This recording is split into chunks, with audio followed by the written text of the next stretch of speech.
Valendo. Fala, meus amigos, como é que vocês estão? Tudo certo? Vamos iniciar a nossa primeira gravação do nosso podcast EncontroCast, tá? E nessa primeira semana de gravação, nós estamos recebendo aqui nos nossos estúdios, né, esse amigo, né, e uma honra recebê-lo aqui, Dr. Glauco, né? Dr. Glauco, bastante conhecido pelo seu trabalho, né, médico e também pelas ações sociais que o Dr. Glauco tem, né? Então, doutor, seja bem-vindo ao EncontroCast. Para mim é um prazer, Léo, estar aqui porque eu me sinto entre amigos, né? E, na verdade, o podcast que você inicia agora é um grande desafio e eu desejo a você muita sorte, que a gente possa alcançar uma audiência que seja estratégia, que a gente possa divulgar ideias, divulgar realmente ações, né, que elevem o seu nome, trabalho, pessoas que trabalhem. E eu estou muito feliz de estar aqui e poder participar disso. Maravilha. Doutor, a gente já inicia, né? Esse podcast é justamente para a gente conhecer mais personalidade, pessoas que têm um trabalho relevante na sociedade. E a gente nasceu o desejo do nosso coração de fazer esse podcast direcionado justamente para isso, né?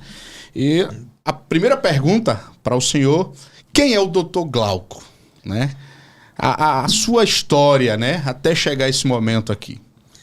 Então, meu nome é Glauco Leitão, eu tenho 52 anos e a minha história é uma história que eu não posso começar a falar dela sem antes falar da origem da minha mãe, né? Nós somos uma família do interior, né, de uma cidade chamada Nova Glória, vizinho a Paulo Afonso. Minha mãe, ela é a primogênita entre 16 irmãos que, morando na roça, num lugar chamado Brejo do Burgo, decidiu acreditar, né, na educação, acreditar em uma vida além daquela vida que ela vivia cheia de limitações. Então, muito cedo, saiu, né, do aconchego da sua casa e veio para Maceió. Né, veio trabalhar como empregada doméstica. Olha, aqui estudou, fez o curso de técnica de enfermagem e não tínhamos ninguém, né, nenhum parente, casou e eu fui o primeiro filho. Então eu passei as maiores dificuldades, porque ela ia trabalhar, era plantão e muitas vezes não tinha com quem eu ficar e eu tinha que trabalhar junto. Então minha infância, pelo que eu me lembro, foi dentro, né, de um hospital. E ela foi aquela pessoa que sempre, apesar de a gente viver numa situação econômica muito difícil, né, faltava às vezes muita coisa, mas ela sempre apostou na educação. Então ela me guardava, me protegia para que eu pudesse investir na educação. E é assim que eu desenvolvi esse potencial, acreditando no sonho dela, né? De uma pessoa que sempre me dizia... São quantos irmãos, doutor? São dois. São dois. Eu e meu irmão. E os dois são médicos. Né? Olha só que... Os dois são médicos. História. Mas assim, nesse momento de desbravar as coisas, eu me lembro que ela dizia sempre o seguinte, olha, se a minha vida é difícil, a sua vida vai ser sempre melhor. E a gente sempre consegue melhorar geração após geração. Ela tinha essa percepção. E acreditava que a gente não tinha que se limitar ao que a vida nos ofereceu. A gente podia romper isso e construir sonhos maiores. E isso foi nascendo no meu coração e eu decidi, né? Minha vida inteira foi em colégio público. Claro, óbvio, né? A gente não tinha boas condições financeiras, mas eu decidi fazer medicina, que era algo assim, muito longe da realidade, né? Naquela Sair época, de uma cidade, né, do interior, filho até desconhecido, que eu confesso, senhor, eu vi esse primeiro nome agora, eu nem sabia que era uma cidade, né? Qual é o nome da cidade mesmo? Glória. Glória. Hoje é Nova Glória, porque a cidade de Glória, a original, foi inundada, né, pelo grande açude da construção da... Alagoas ou é Bahia? Da usina hidrelétrica, É Bahia. É Bahia já, né? Paulo Afonso. É Bahia. Uhum. Então, por conta da usina hidrelétrica de Paulo Afonso, a cidade foi completamente inundada e aí se construiu uma nova cidade. Só que ela não nasceu na cidade, sendo no interior. Andava aproximadamente 4 horas de Pau de Arara, de caminhão, para chegar no lugar chamado Brejo do Burgo, que é o interiorzão onde ela nasceu, né? E de comunidade indígena, né? Eu não sei se você sabe, mas eu sou da tribo Pancararé. Olha, né? Só! A gente tem carteirinha de É por isso que o seu é pancada, né? Seu é pra frente. Então, a gente saiu dessa origem, investiu em educação e eu decidi fazer medicina. Olha, porque era aquilo que estava no meu coração. Ou seja, o senhor é um índio médico. Né? Exatamente. Que é raro, né? A gente, né, ver, né? Na verdade, a comunidade indígena agora que ela está sendo reconhecida, né? Todas as áreas da minha família hoje está demarcada, né? E com reconhecimento oficial, né, da etnia indígena. Inclusive a minha também já está em processo, né, de validação. Maravilha. E aí, o meu primeiro vestibular, medicina, eu não disse para ninguém, porque eu achava aquilo muito além do que eu podia. Mas eu tinha dedicado, investido muito tempo, né, estudando para esse propósito. E no primeiro vestibular, eu entrei e foi uma festa não só para a minha família, né? Porque eu fui o primeiro a ter nível superior em toda a minha família. Toda a família. Em toda a família. E logo no curso de medicina. No curso de medicina, o curso mais... E aí foi uma festa muito grande para a família. Eu me lembro que eles ficaram na ansiedade. Na minha formatura, a gente levou um ônibus de Maceió. Olha com colegas meus para festejar, né? Lá no Brejo do Burgo, no interior. E outro grande desafio. O senhor passou, mas tem toda uma trajetória, né? Até a formação, né, doutor? Então, aí não foram dias fáceis, né? Mas a gente teve um apoio. Como minha mãe era muito benquista no hospital, eles fizeram um verdadeiro mutirão. Então, eu no início do ano, eu ganhei livro, ganhei jaleco, ganhei... Só, todo mundo investou incentivando, porque era uma alegria para os vizinhos, porque na comunidade que eu morava, né, em Cruz das Almas, eu era também o primeiro a ter passar no vestibular de medicina. Na clínica, onde uma simples técnica de enfermagem, né, tem um filho que queria ser médico, então foi inusitado lá. E também em toda a minha família, né, que a partir de mim começou a vir para que pudesse estudar. E foram 6 anos de luta. Eu ficava na ladeira, né, a ladeira já tinha a antiga ladeira da Moenda, do óleo, né? Ladeira do óleo. Ficava lá embaixo pegando carona para o FAO. Nossa. Né? Porque né, Cruz das Almas para o FAO naquela época era uma verdadeira viagem, né? Que a gente tinha que sair. Né? Eu me lembro que uma das coisas mais belas que tinha nesse processo todo é que eu saía ainda escuro e via o sol nascer todas as manhãs para pegar o ônibus. Né? E depois, né, a gente construiu amizade e ia de carona lá da Ladeira do Óleo até a faculdade, mesmo no dia de prova. No dia de prova, né? Mas assim... essa foi como eu cheguei, né, e me tornei médico. Nesse processo todo, até a formação, doutor, qual foi, assim, o momento mais crítico que o senhor pensou assim, deu vontade de desistir? Teve momentos que o senhor né, falou... Aí não faltou momentos, né, como esse, né? Porque é difícil, né? Você vindo de uma cidade do interior, né? Entrar numa realidade onde todo mundo que estava ali na faculdade tinha carro, vinha de família, né, tradicional, estudou em colégio tradicional, né? E eu entrar, né, no meio, né, desse pessoal todo, aprender uma cultura nova, né?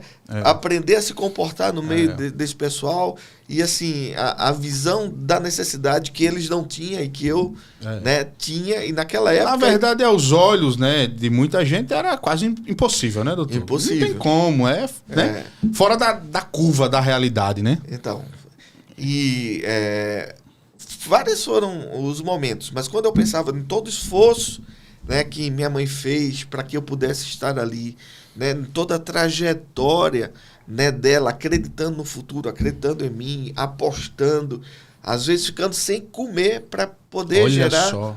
né, alimento para a família. Isso era o ponto que mais me incentivava, né? A gente não chegou a passar necessidades, mas eu vi muitas vezes minha mãe deixando de se alimentar para que os filhos pudessem se alimentar. Olha Então só. isso marcou a minha história, isso marcou e me dava força para quando eu pensava em desistir, que era devido a vários, né? Não tinha livro, não tinha como comprar livro, não tinha carro para ir à faculdade, tinha que, muitas vezes não tinha dinheiro para pagar a passagem, tinha que ir pegar carona.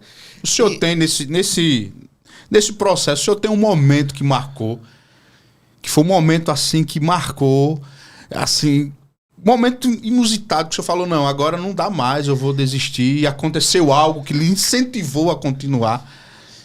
O senhor Olha, lembra de algum momento desse? Assim, apesar de todas as dificuldades, eu fui muito alimentado pela fé, né? E pelo desafio de superar obstáculos, né? Então, muitos foram os momentos, mas eu confesso que não existe um momento assim que eu possa dizer, poxa, eu vou jogar para cima. A gente vivia circunstâncias, mas no mesmo momento que vivia circunstâncias, vinha uma voz de um incentivo que a gente recebeu em casa, via uma lembrança do sacrifício que os meus pais fizeram, via a expectativa que todo mundo tinha, né? Porque você gera expectativa. Então você a expectativa da família, a expectativa dos vizinhos, a expectativa, né, dos amigos, e tudo isso, apesar de me fazer ser privado de várias coisas, porque eu tinha que dar uma resposta a muita gente. Então, era muito mais difícil para mim do que os colegas. Então, eu tinha que dedicar mais, eu tinha que estudar mais, eu tinha que, né, poder superar não apenas as minhas limitações, né, econômicas, as minhas limitações, né, do ensino que foi feito em escola pública, né, as minhas limitações sociais, e isso não é fácil. E aí a gente pôde ter em todo o processo uma palavra de fé. Uma palavra de você pode. E nessas palavras a gente me apoiou. Eu não entendia muito sobre fé, mas um pouco antes de eu entrar na faculdade, eu me converti ao cristianismo. Né? E aí hoje o senhor é pastor, né? Hoje. Pastor evangélico, hoje eu né? sou pastor. Dirige, né? Está à frente de uma comunidade evangélica, não é isso, doutor? Hoje eu sou pastor, pela graça de Deus, e eu sou pastor sênior da Igreja Batista Família Zoe. Que é uma família, né? Na verdade, nesse processo de conversão, né? Eu me desafiei. Porque quando o evangelho chegou para mim, foi algo tão impactante, foi algo tão surreal, mudou tanto a minha vida que eu disse, eu preciso conhecer a palavra. E para você ter ideia, quando eu me converti, eu li a Bíblia. No caso, o senhor se converteu no período da faculdade ou depois? Antes. Antes? Antes. Eu converti com 15 anos, né? E eu entrei na faculdade com 16 anos e meio, ia completar 17. Olha. Então, nesse período, isso era deslumbrante para mim. Eu conheci a palavra, eu li a palavra em 3 meses, você acredita? Olha só. Tanto era, toda a Bíblia? Toda a Bíblia. Em 3 meses? Em 3 meses. Tamanho era o desejo, sabe? E as palavras. Eu já tinha tido uma formação onde princípios e valores foi muito bem colocados, onde palavras, né, afirmativas eram bem posicionadas. E a Bíblia veio para dar uma sensação de que Deus estava em todo o processo e cuidando de tudo. E aí eu entrei na faculdade, ao mesmo tempo entrei no curso de teologia. Eu disse, vou fazer as duas coisas, vou me provar. Então, quando eu estava formando em medicina, eu estava me formando também. E um grande desafio, né? Para você fazendo um curso teológico, né? E na faculdade, né? E separando, né? É difícil. E como durante o processo eu entendi que a medicina, eu entendi desde o dia que eu entrei na faculdade, que era um presente de Deus e era algo muito envolvido com o meu chamado em Deus, né?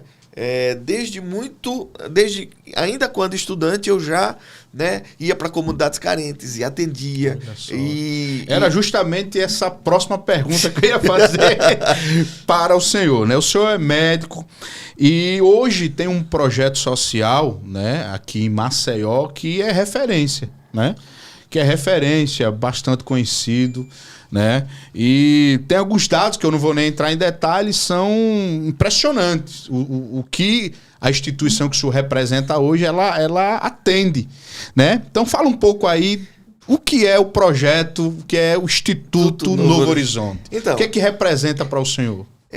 Tudo atrelado à minha história, ao meu chamado, à minha linha do tempo da vida, né? Porque enquanto eu estudante, eu conheci o projeto Novo Horizonte, que na época era Projeto Novo Horizonte, que atendia uma comunidade carente, na verdade, uma das favelas aqui da cidade. E no caso, já existia. Já existia. E eu, como estudante, eu era voluntário do projeto. Ah, entendi. Entendeu? Eu achava que o senhor tinha, assim, sido um dos mentores, mas o projeto já existia desde o tempo. E quando eu cheguei para ser voluntário, ele como que girou comigo como peça importante ali. Olha só. Só que eu formei, fui pro Exército, passei um ano em Garanhuns servindo no Exército, voltei para Maceió e nessa volta comecei a desenvolver, né, o meu perfil, né, como médico. Eu sou especialista em saúde, família e comunidade, né, e aí eu trabalho sempre com essa população. Isso é uma paixão, porque na formatura, quando a gente festejou lá na casa da minha avó, e minha avó era um ícone, né? Era aquela anciã que dominava toda a família, todo mundo girava em torno dela. E ela me chamou e disse assim, olha, a gente, para ter um atendimento médico, a gente leva 4 horas. Tem que sair daqui 4 da manhã, em cima do caminhão, leva 4 horas para chegar na cidade de Glória, para aventurar uma consulta. Muitas vezes nós voltamos à tarde, chegamos aqui 18 horas, né, no final da noite, sem ser consultado, né? E o que eu peço a você, meu neto, que você nunca deixe uma pessoa carente precisar de um atendimento médico. Isso marcou, né, tudo. Então, com o passar dos anos, a gente foi fazer as pós-graduações, foi trabalhar, né? Eu me apaixonei pela emergência durante o processo, comecei a trabalhar no SAMU durante 10 anos, né? Trabalhei desde o início do SAMU, eu trabalhava em 4 SAMUs diferentes, né? Que era Estado de Alagoas, né? O de Paulo Afonso, de Sergipe e de Aracaju, que eu era concursado lá na prefeitura. E o interessante, doutor, só tomando aqui um pouco da sua palavra, é que a sua avó, né, estava ali, que sofria, né, o que a população sofre, né, a questão da ausência, de fato, né, de médico, de suprir a necessidade, e ela disse, meu filho, faça diferente, né? E esse é o porquê da minha vida, né?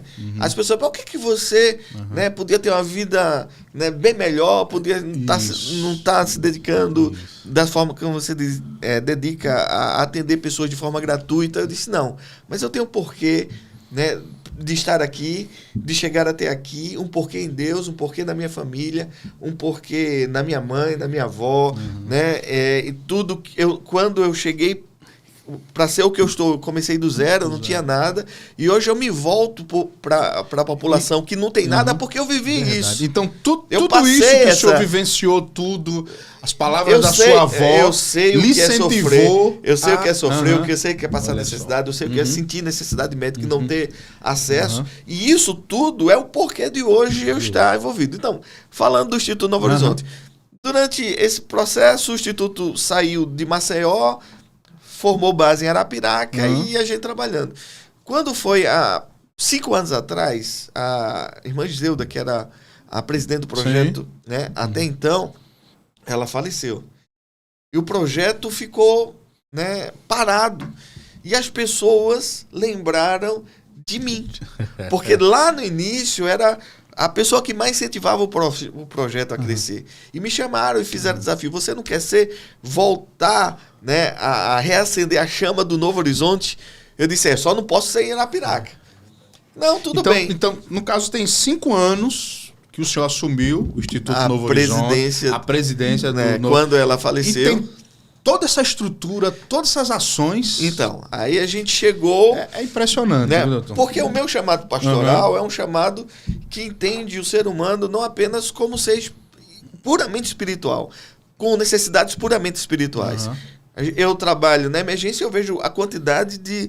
Né, todos os dias eu vejo isso, a quantidade de pessoas que tentam tirar a sua própria vida, tentam, né, o autoextermínio. E isso... a gente percebe que há uma dor na alma. E há uma dor física da necessidade realmente de se alimentar. E a minha história, né, envolvendo, inclusive, o fato de ser médico, ser pastor, né, quando a gente decidiu abrir a comunidade no Canaã, que é a Igreja Batista Família Zoe, que hoje é a minha paixão, né, porque ela entendeu o processo. A gente começou com o questionário social, começou e foi para lá para mudar a realidade. Para mudar a realidade, né? E aí, como Deus faz as coisas, como Deus junta as coisas, no meio desse processo da gente mudar a realidade, surge a oportunidade de voltar a ser presidente do Novo Horizonte. E eu trago toda a estrutura. Que agora completa 30 anos, né? Trago toda a estrutura e a gente organiza a estrutura. E hoje o Novo Horizonte está muito bem já estruturado administrativamente, juridicamente, com todas as certificações. E eu queria celebrar aqui, né? Porque faz um mês que a gente recebeu o selo do ar. Que é um selo que qualifica as instituições do terceiro setor a administrar de forma séria e transparente o dinheiro público. Olha só. Entendeu? Poucas instituições têm isso na nossa cidade. De fato vai aplicar o dinheiro público, né? Hoje, esse ano, claro que a gente, de 5 anos para cá, a gente veio estruturando, não é fácil estruturar um projeto dentro do terceiro setor que seja realmente dentro, né, da legislação, que tenha certificações. Tudo é uma guerra. É uma guerra. É uma guerra. Mas hoje, só esse ano, nós atendemos, né, até setembro, 22 mil pessoas, 22.160 pessoas pelas ações do Instituto, né? Nós temos ações na saúde, a gente tem no esporte, na educação, empreendedorismo e na cultura. Então, é um instituto que realmente, né, participou de toda a transformação da comunidade do bairro do Canaã. Eu fiquei sabendo nos bastidores que tem um projeto voltado para autismo, né?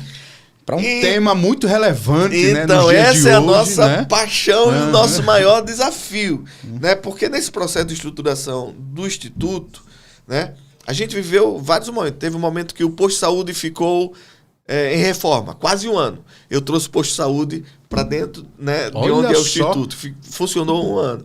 Teve a questão... O posto de saúde do bairro funcionou no projeto. No projeto, Instituto. Quase um ano, durante 9 meses. Né? E nessa história também a gente teve as enchentes com desmoronamento de barreiras ali da Grota do Cicós, onde morreu várias pessoas, desabrigou outras tantas, e nós fomos a base de alimentação, de apoio, de levar não só, né, colchão, roupa, mas levar muito carinho, né, muita atenção a essas pessoas. Isso num conjunto entre o posto de saúde, os profissionais, né, que atua no bairro junto conosco. E a gente participou realmente dessa história. Desde a hora que a gente chegou lá até agora, o Canaã já é um bairro completamente, né, com saneamento básico, com asfalto, com iluminação, com praça. E isso pra gente é fantástico. E nesse processo, a gente percebeu, cuidando dessas pessoas, que tinha muitas pessoas, né, que tinham dificuldade pelo autismo. Certo. E estudando sobre o autismo, a gente percebeu que é uma população que vai crescer cada vez mais e que a gente precisa lidar. E eu vi várias pessoas, 12 anos, sem saber ler, com dificuldade de acesso à escola. Mães que, sabe, vieram, né, e agradeceram pela participação do futebol, pela participação do balé. Eu disse, a gente pode fazer mais. Pode fazer mais. Eu chamei a equipe, vamos tentar alfabetizar essas crianças.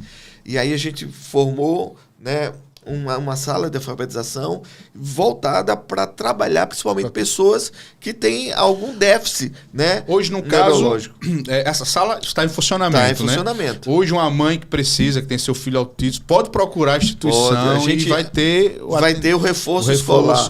Por exemplo, crianças que estavam com 12 anos de idade, já estavam na 8ª série, que não sabiam ler, em apenas 2 meses de Olha trabalho, eles já estão lendo. E é lindo ver as mães, é emocionante ver a dor de uma mãe com autista. É emocionante poder ajudar. Amenizar isso. E foi isso que a gente viu. Quando ela via o filho ler e mandar mensagem pelo WhatsApp, ela disse: o que é que está acontecendo? Meu filho sabe ler. E se comunicar e se socializar, porque o esporte traz, né, essa socialização. Uma criança que vive isolada agora tem amigos, né, participa de atividades coletivas, sabe ler e escrever, tem orgulho.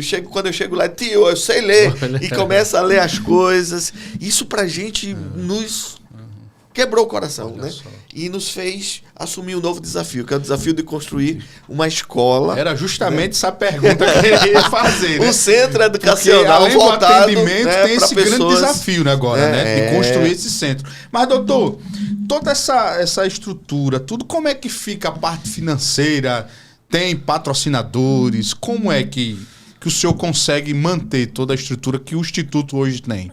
Quem trabalha no setor social sabe da dificuldade que é a gente manter qualquer ação, né, filantrópica ou de apoio às comunidades carentes. A gente, claro que ninguém faz nada sozinho, né? Isso, eu gosto da frase: ninguém faz nada grande sozinho, né? E se está sozinho, né, e se fez algo sozinho, é porque essa coisa não é grande.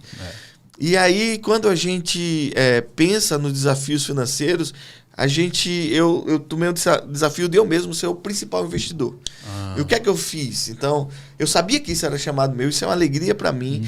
É um momento eu me encontro onde eu posso estar no centro de um propósito que alegra meu coração, independente das dificuldades, que eu consigo ter paz, que eu consigo ter empolgação, que eu consigo passar várias noites e não cansar.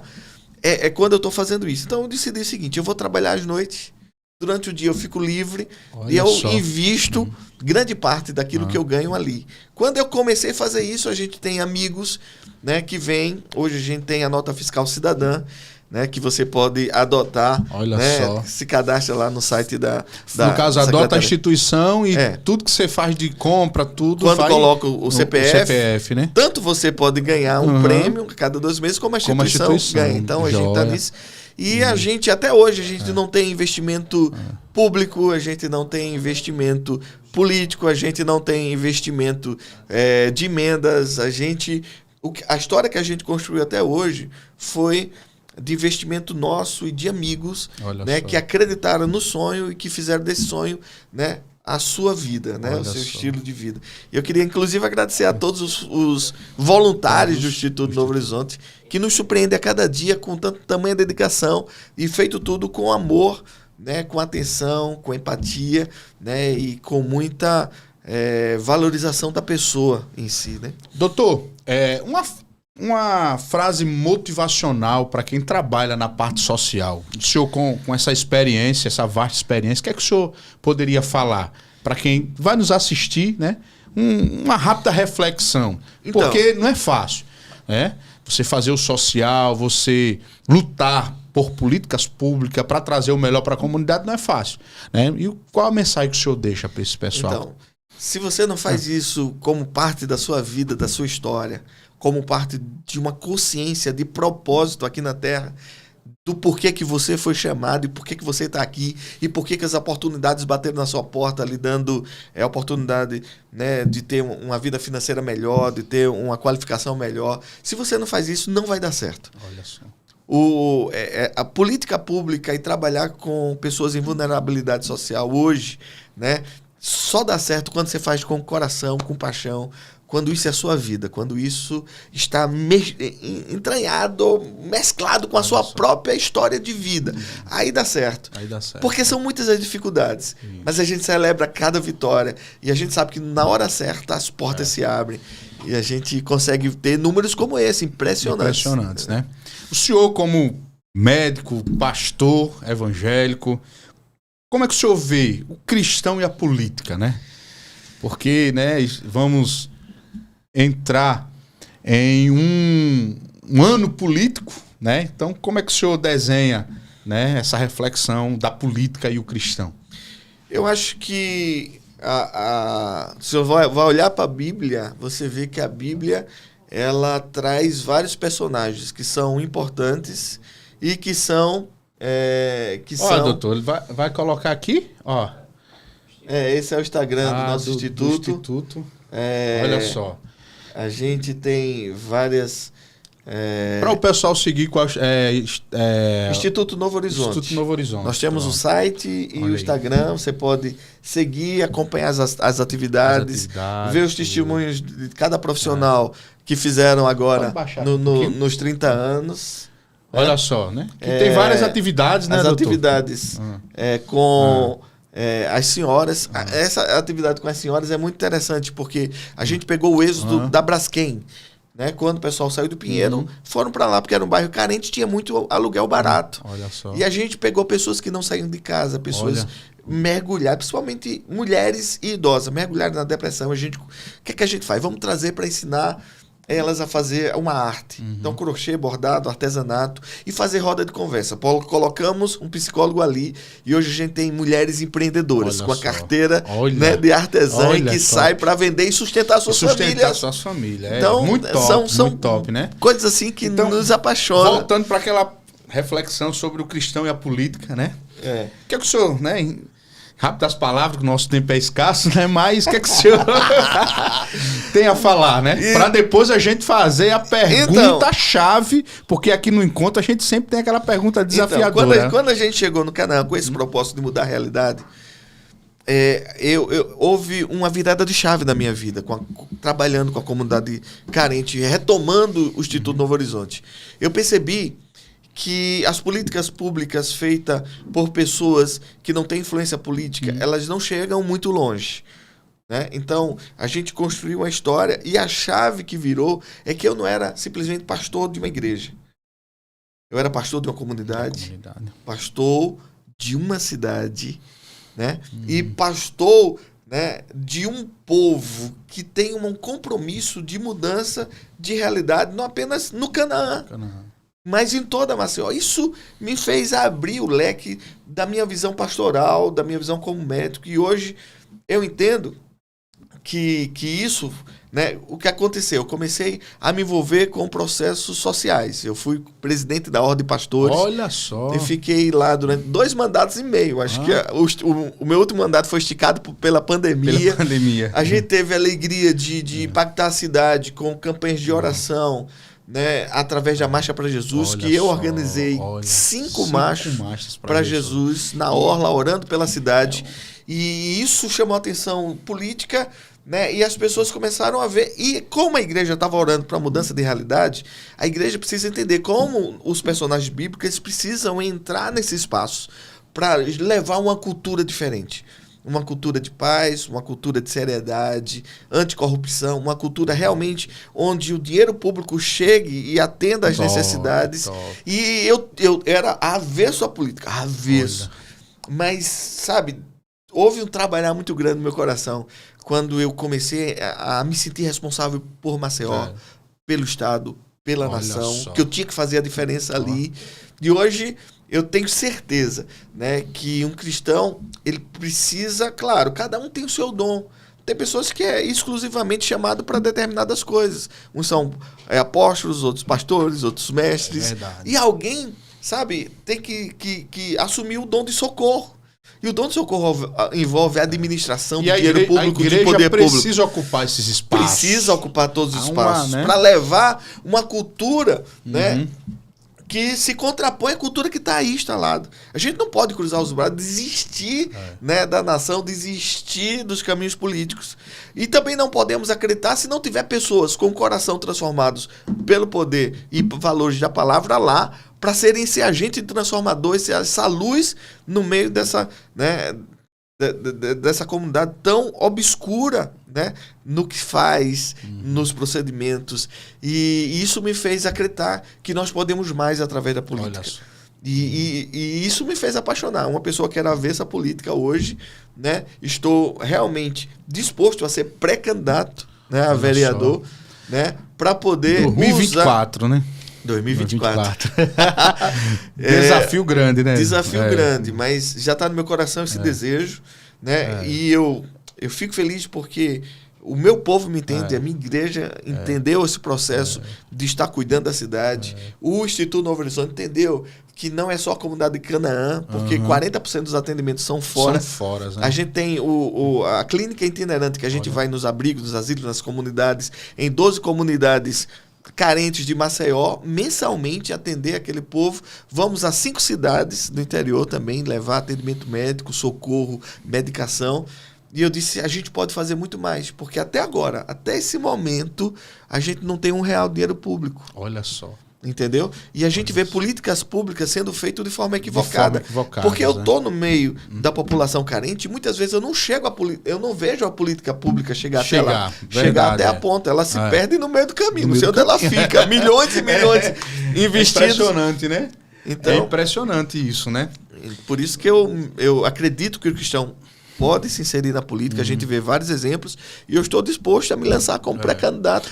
Já que a gente está falando de política, a gente tem 2 perguntas, né? A gente já está chegando no nosso tempo, mas são 2 perguntas mais, né?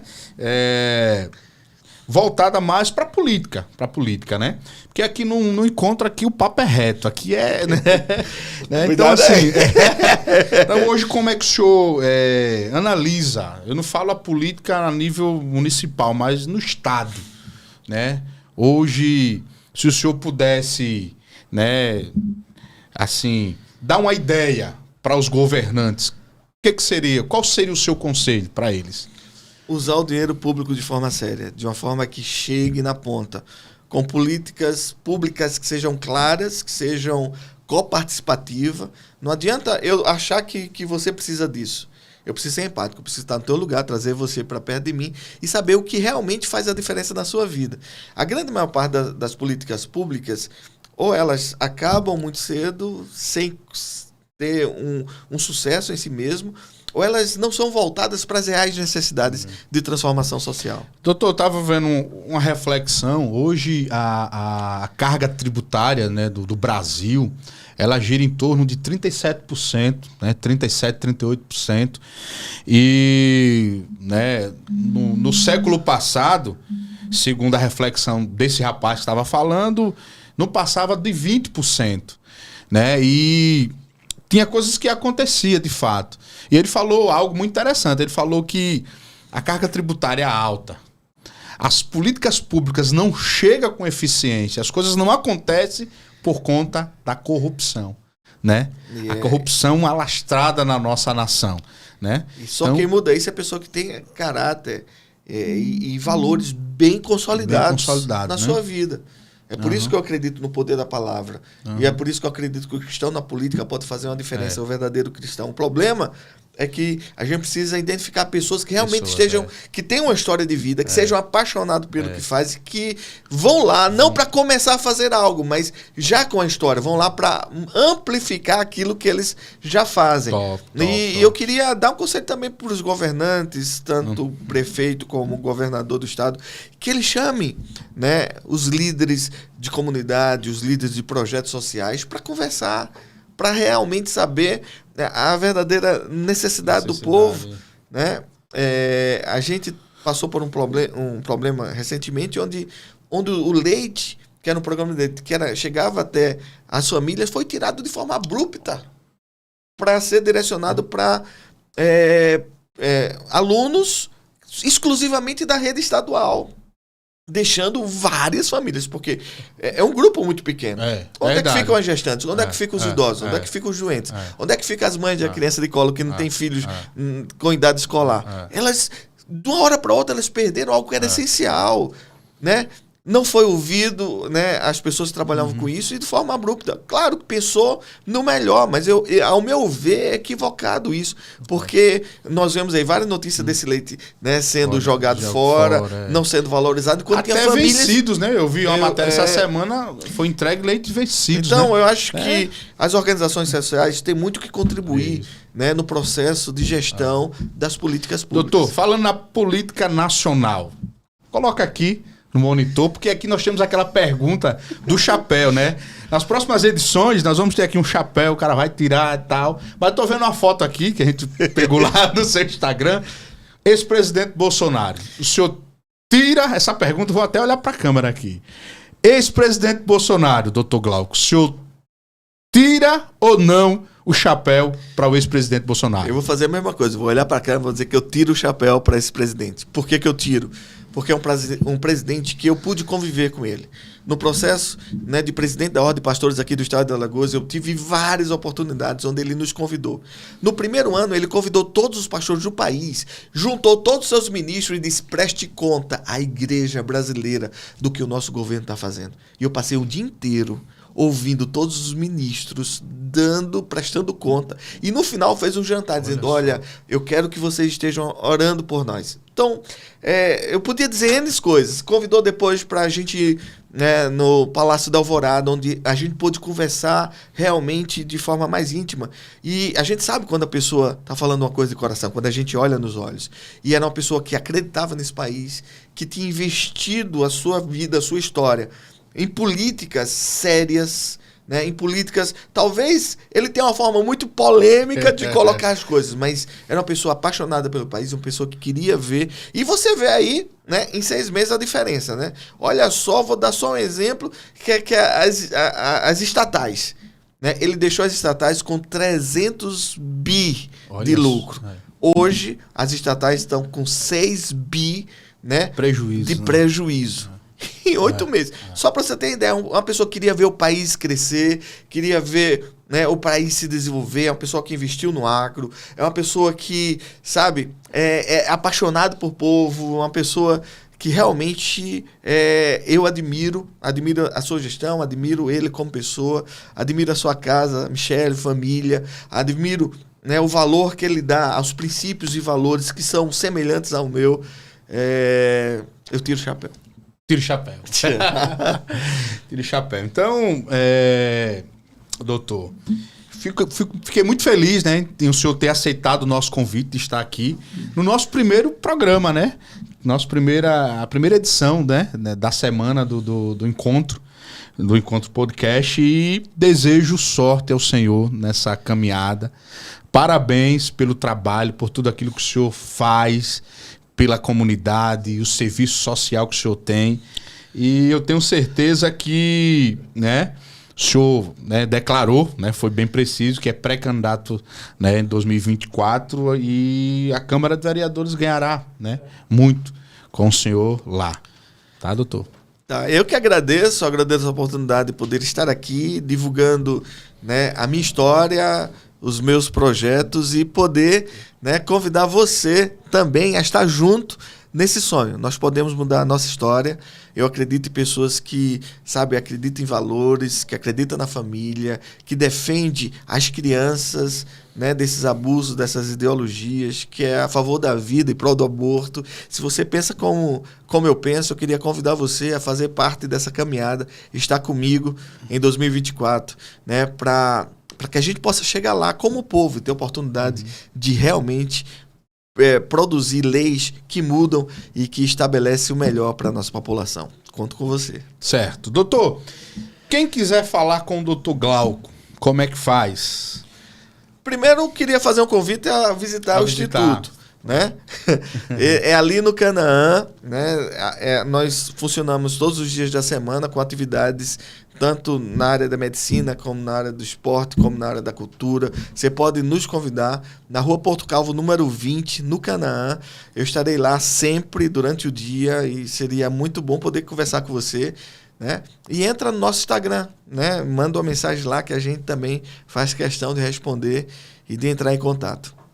Obrigado, doutor. Eu que agradeço, Léo. Um abração e até o próximo encontro. Tamo junto. Um abraço.